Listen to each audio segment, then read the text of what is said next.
Man saves lion after brutal buffalo attack. What happens next is heart-stopping. The African sun beat down mercilessly on the savanna when David Carmichael heard the roars that would change his life forever. As a veterinarian specializing in wildlife, he had arrived at the Masai Mara Reserve 3 months earlier to study migration patterns of big cats. What he didn't expect was to witness a battle that would challenge everything he believed about bonds between species. From his observation post, David adjusted his binoculars and felt his blood run cold. A young male lion, magnificent but inexperienced, had made the fatal mistake of getting too close to a herd of Cape buffalo. His golden mane gleamed under the relentless sun, indicating he had barely reached maturity. The alpha buffalo immediately detected the threat. With over 600 kilos of pure fury, it charged with bloodshot eyes and tense muscles. The impact echoed across the plain like dry thunder. The curved horns drove deep into the lion's flank, piercing through muscle and skin with devastating ease. The lion's roar of pain was heartbreaking. David felt something break in his chest, hearing that sound of pure agony.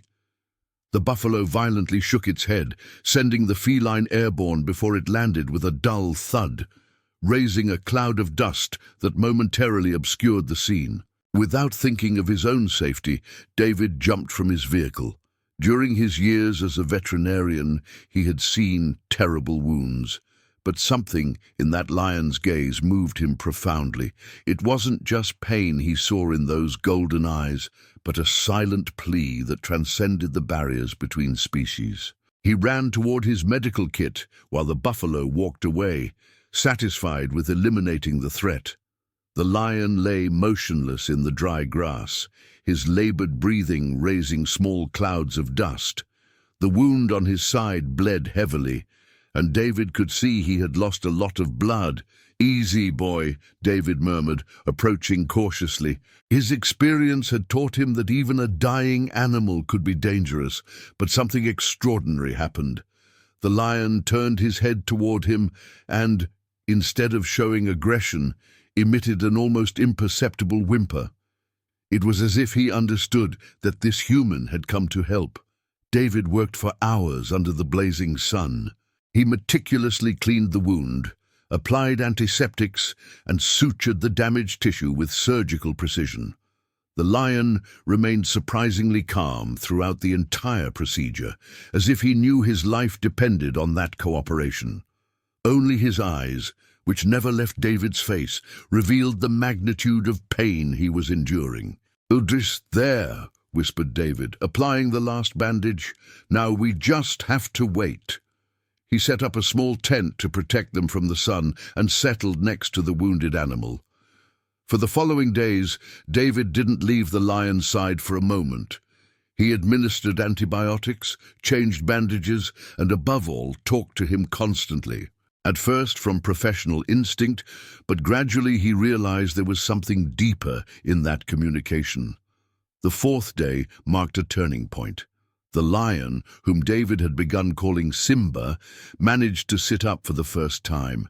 His eyes no longer showed just pain, but something David swore was pure gratitude. "You're a fighter," David told him, gently stroking his mane. To his amazement, the lion began to purr, a deep sound that seemed to emerge from the depths of his being. It was the first time in 15 years of his career that David had heard a wild lion purr like that. The following weeks brought behaviors that defied all scientific explanation. Simba had developed a specific bond with David, following his every movement and showing anxiety when he moved away. Even more extraordinary, he seemed to distinguish between David's different activities, staying alert when working with other animals and relaxed during routine tasks. The communication between them evolved surprisingly. David developed a vocabulary of guttural sounds and gestures, and Simba not only responded appropriately, but began initiating his own communication using different roars and body postures. The most extraordinary moment came on day 18 after the rescue. David was reorganizing his equipment when he heard threatening roars. He turned and saw 3 adult male lions approaching with clear, hostile intentions. His vehicle was too far away to reach in time. What happened next defied everything David knew about animal behavior. Simba immediately stood up and positioned himself between David and the aggressive lions. Despite being weak, he emitted a series of roars that clearly communicated a territorial message. He was protecting his savior. The 3 lions stopped, evidently confused. They had never witnessed one of their own defending a human. After several minutes of threatening postures, they decided to retreat, puzzled by behavior that contradicted all their instincts. David remained motionless, processing what he had witnessed. Simba approached and rubbed his head against the veterinarian's chest like a house cat seeking affection. "Thank you," whispered David, feeling tears running down his cheeks. In that moment he understood he had crossed an invisible line. He was no longer just a scientist observing wildlife. He had become part of something greater. A month after the rescue, David received an unexpected visit. Dr. Elena Vasquez, a world-renowned ethologist, had traveled from Nairobi after hearing rumors about the extraordinary situation. She arrived with high-tech equipment and a group of researchers. "Dr. Carmichael," Elena said, after observing the interaction between David and Simba for days, "what I'm witnessing challenges decades of research on interspecies bonds. This lion has developed a genuine attachment to you, comparable to what we see in higher primates." Elena worked tirelessly, documenting every aspect of Simba's behavior. The preliminary results were so extraordinary that she decided to extend her stay indefinitely. During a demonstration, David emitted a specific guttural sound. Immediately, Simba approached and lay down, exposing the scarred area for inspection. "We've developed a basic vocabulary," David explained. "I have 15 different sounds with specific responses, but he also initiates communication with me, using variations of roars to express different needs." The true test of the bond came when David faced the reality of his temporary contract. His time at the reserve was ending, and he had to return to London. The idea of separating from Simba tormented him day and night. "I can't abandon him," he confessed to Elena during their nighttime conversations. "But I can't stay indefinitely either." Elena, with her network of international contacts, was already working on solutions. As one of the world's most respected ethologists, she understood the incalculable scientific value of what she was witnessing. The solution came from Dr. James Mwangi, director of the Kenyan government's wildlife department. After reviewing Elena's documentation, he presented a revolutionary proposal. The Kenyan government, in collaboration with international universities, offered David a permanent position as director of a new research center on interspecies bonds. The project would be funded by Cambridge, National Geographic, the World Wildlife Foundation, and the Kenyan government, with a guaranteed budget that included legal protection for both David and Simba.